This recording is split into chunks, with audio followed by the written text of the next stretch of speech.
Today, I am doing a Virginia coaster tier list. Thank you to me for making the tier list.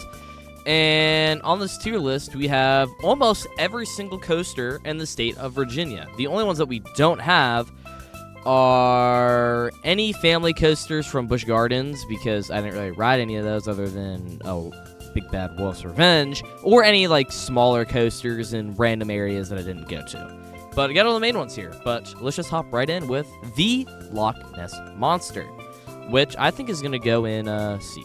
It's pretty mediocre.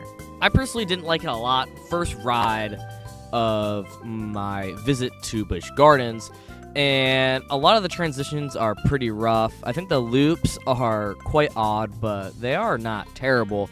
And then the triple helix in the little theming area, that was probably the best part of the ride, to be honest. The theming was decent in there. And I don't know. It's just a normal looper. It's not that great. But onto another good looper. Alpengeist. This thing is amazing, man. This thing is really good. The thing is huge. It is quick. It is actually diabolical how intense this thing is. It's maybe a top 5 most intense coaster I've been on. First drop is good. It wraps around a ton because of how big it is. And then the Immelman, intense. The loop, you fly through it way too quick. And then the Cobra Roll is intense as well, and whippy. And then the ending is kind of okay. The corkscrew and the 0G roll are just all right. But still, it's so intense. It's probably the best looper from the state. But onto a very underrated ride. I believe that this is Grizzly. This is a A-tier ride. This ride is amazing. Now, I didn't ride it when it was rough, because a couple of years ago, people said it was rough, but the first drop in the back is actually crazy. You go down like a normal drop, you have good airtime, and then you get yanked to the left because it, curves. It's really good. Then you hit a little turnaround, you have another good drop, you have a good bunny hill with good floater, and then you have, this pull-down drop that you get good ejector. There's laterals everywhere here. The second half is a little bit rough, but still you get more floater airtime. This is legitimately one of my favorite rides from my trip. It's incredible. And then on to another Busch Gardens ride, Verbolten. This is a C tier as well. This is one of the better family coasters from the trip. I think that the theming is really good. I like the launches. The whole indoor section is really good. You even have this one part where it's this huge wide turn that you gray out while in the dark. Very weird experience, by the way. Never had anything like it. And then the drop track, my friend didn't know it at the time that it was a thing. So that was fun to see, a little surprise. And then, obviously, the drop track was amazing, by the way. And then the final drop was good. The final turns at the end are a little bumpy. But legitimately, one of my favorite family coasters from the trip. And then another family coaster. We're going to go D for Backlot. Even though it's a D tier ride, I did enjoy it. The launch was decent. The triple helix was fun. The little turns are pretty okay, I guess. The only thing is that there's no theming. Well, obviously there's theming. But the little section where you're supposed to stop and get, attacked by the helicopter, it doesn't work anymore. It's been not working. So that's kind of the only downside. And then the ending is just a couple little turns in the drop. But legitimately, not a bad ride. But we are on to Racer 75. It's a good B tier. Very similar to Racer in many different ways. It's maybe 5 feet taller. But it's basically the exact same ride. 2 dueling PTC Woodies. You have the drop, you have 2 airtime hills, you got the huge airtime hill, you got a big turnaround, and then you finish with some smaller airtime hills while coming back to the station. I wouldn't say it's as good as Racer, but it's pretty smooth, decent pops of air. The second half doesn't have any airtime, pretty similar to Racer as well. But, I don't know, it might just be home park bias that I like Racer a little bit better. But they're basically the exact same ride. Just solid B-tier rides. Can't go wrong with a smooth, airtime-filled wooden coaster like this one. But onto the first F-tier of the day. Nothing against Woodstock Express, but it is a family coaster. It is very small. It is not the biggest ride out there, There's no real forces. It's just good for kids. It's very smooth. I will say that, though. It's very smooth. But I'm surprised they even let us ride this, by the way. But, yeah, it's just like a drop, turn around, little hill, turn around. It's nothing crazy. Nothing crazy can also be a very good descriptive for Dominator. I thought this was pretty alright. It's a B. Definitely would ride it over Loch Ness Monster. I think that the length is good. I think that the first half is actually pretty good. I like the drop. I think that the loop is pretty solid. I like the little wide turn. And then the Cobra loop is pretty good too. Cobra roll, my bad. I think that the Cobra roll is good too. But then you hit the mid-course, and it kind of all falls apart. The double corkscrews have some headbanging. And then you have a couple turns at the end that kind of have some jackhammering. So that's not great. Yeah, it's just a pretty mediocre looper. To be honest, I think I'd still rather ride Racer over Dominator. But onto a Polished Chariot. This is also a B. I didn't find it that amazing. I think that the first drop was okay. I don't know. It was just incredibly mid. You can tell that B&M got a lot better with their coasters later on. The drop was good. The first hill was very light floater. The hills after that also had very light floater. I will give it some uniqueness. I do like how it's like in the whole area around it. I do like how the swooping turns are pretty decent. But yeah, the airtime is just, the floater is just so light, man. I will say one thing though. The best part of the ride is probably where you're on like a little incline. You think you're just gonna rise into the brakes, and then you have like a surprise drop. That probably has the best airtime on the ride. It's a little pop of air, but it's not crazy. It is smooth though. I will give it that. It's still smooth, but it's not that great. On to another decent ride, I suppose. Big Bad Wolf's Revenge. It's decent, I would say. It would have been better to have a thrill coaster here, but I don't know. It's smooth. The below the track feeling is nice. I do like the restraints on this. The restraints are good. They're not like the vests. They're good pull down restraints, just lap bars. But there's some turns. There's some decent helixes. There are 2 drops and 2 lift hills, so the length is pretty good. The theming is good. I think that they did that really good. But it's just a family coaster, and there's no real thrills. There's like maybe one helix that has some good G's, but that's about it. But on to another F tier, sadly. Apple Zapple. Yeah. I'm not a big Wild Mouse fan. I'm not a big, huge fan of these types of rides. First drop is decent. You rise up. You have a couple little mice turns or whatever they're called, where you do the 180, you get laterals. Then you have another drop. Then you have more laterals.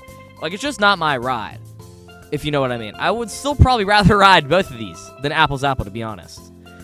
But, yeah. Nothing else much that I can say than I don't like Wild Mouse. On to Flight of Fear. This is like bottom B, I would say. I had a friend tell me that this version of Flight of Fear was 1,000 times worse than the ones at Kings Island. They're basically the exact same ride. He said it was a lot more rough, but they're both the exact same. The launch is good. I like the LIM launch.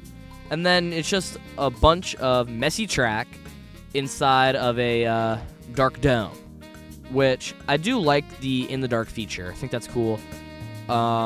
The Cobra roll was decent.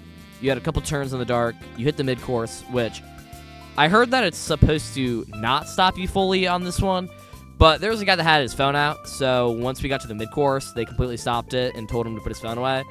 But to be honest, it's not much different than any other Kings Island ride, since the one at Kings Island stops you in the mid-course every single time, so it didn't really bother me. The final corkscrew was good, and working your way down towards the ground is pretty fun too, hitting some fun little turns like that. But is it crazy? No. Would I still rather ride it than everything in C and below? For sure. Onto a Little slew of different BGW rides here. We got Griffin. We're gonna go somewhere in A tier. Really good. I think it's better than Valraven. I think that the drop is phenomenal. I like the old school beam restraints more than the vests. So you get a little bit more breathing room. So yeah, the drop's good. I love how it's so photogenic. I think that the photos and the videos off-ride are really cool.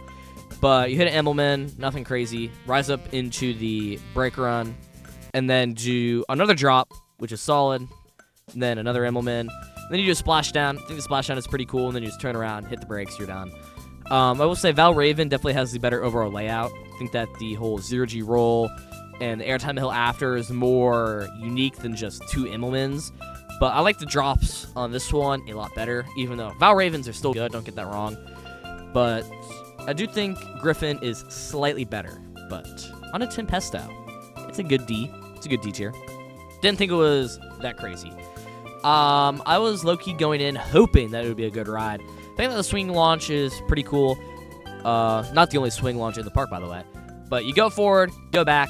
You stall out pretty long. Like, you actually stall up there for a pretty decent amount of time.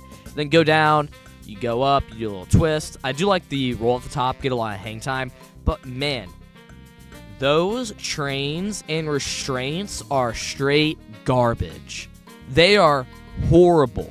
I think that the comfort collars should legitimately be burned, and there's no reason why those trains should be that tight. It's impossible to move. It's impossible to do anything. And then when you hit the little drop down, a lot of people say you get good airtime. It was decent airtime, but your neck smacks into the comfort collars.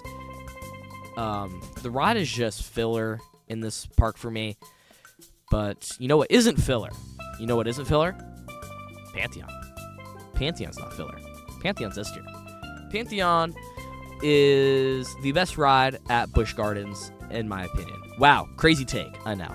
But I think that the first 0G roll is really good. I think that the hang time is really good. And then the swing launch is the best one that I've been on, pretty hands down. You go through the first airtime hill, you don't really get much. And then you go up, you stall, you come back. The backwards airtime is legitimately RMC level airtime. While going backwards, it's nuts. Then you go up the spike. Being in the back of the train on that spike is really cool. 200 feet in the air. Awesome. You go down, you hit the launch again, you hit the hill again. More of that amazing airtime. Then you go over the top hat. The top hat in the front is pretty mid, I'm not even going to lie. But in the back, because you're stalled up there for so long, you get whipped down.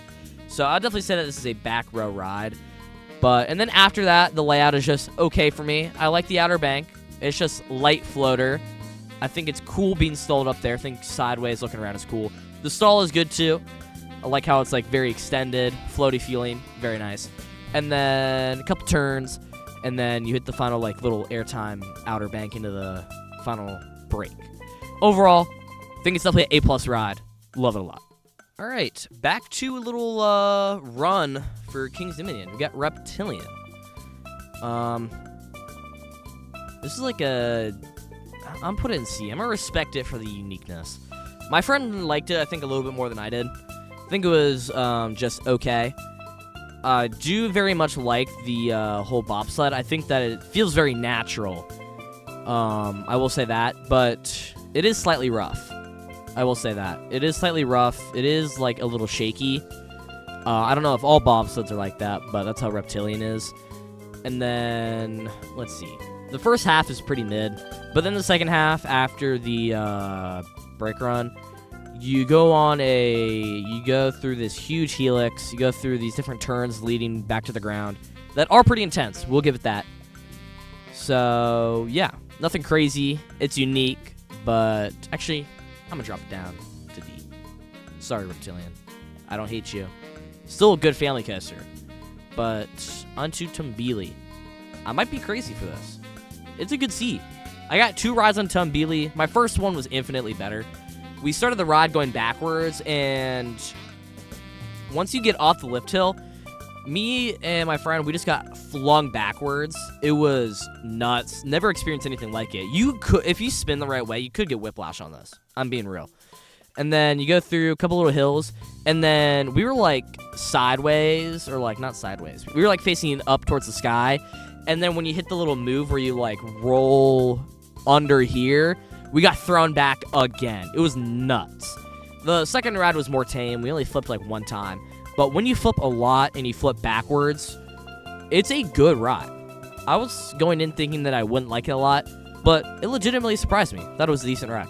Yeah, man. Yeah. I liked this one. I very much liked Twisted Timbers. We got 9 rides in a row for the last hour. Last train of the day. It was insane. The power on this thing is crazy. I think that the first drop is good. I like the barrel down drop. 3 airtime hills in a row were amazingly sustained. I thought that was good. And then after that, it's just so many different powerful, close to the ground airtime hills that hurt your thighs. Like after every ride, my thighs were hurting because of how strong it was. But man, this was my favorite ride in Virginia, pretty hands down. All right, we got 2 family coasters to end off the tier list. You got a Great Pumpkin Coaster, S tier, loved it. Nah, I'm playing. F tier. I'm surprised they even let us go on this, bro. I'm so surprised that they let us do this. They said that there wasn't no max height, and my friend was like, yo, we gotta go on it. So we did. We got 1 ride. It's just Great Pumpkin Coaster. Not crazy. But Invader, this was like, this was a good seat. I think that a full-size GCI would have been amazing for Busch Gardens, but the family one will still do. I think that the drop is good. The first couple of hills have a little bit of airtime, but then after that, it kind of falls off. There are no airtime, and I think there's too much laterals on this thing. I think the entire ride is just laterals. Like, that's the force that you get the most, and I'm not a huge laterals guy, so that might be a reason why I don't like it that much. But yeah, it's still a decent family wooden coaster, I would say, but that's my tier list. I think this is a pretty W tier list. Looking at it now, wouldn't change anything, but comment down below if I got anything in this tier list wrong, because I know someone is going to come in here defending a polished chariot or dominate or something. But yeah, other than that, have a good day.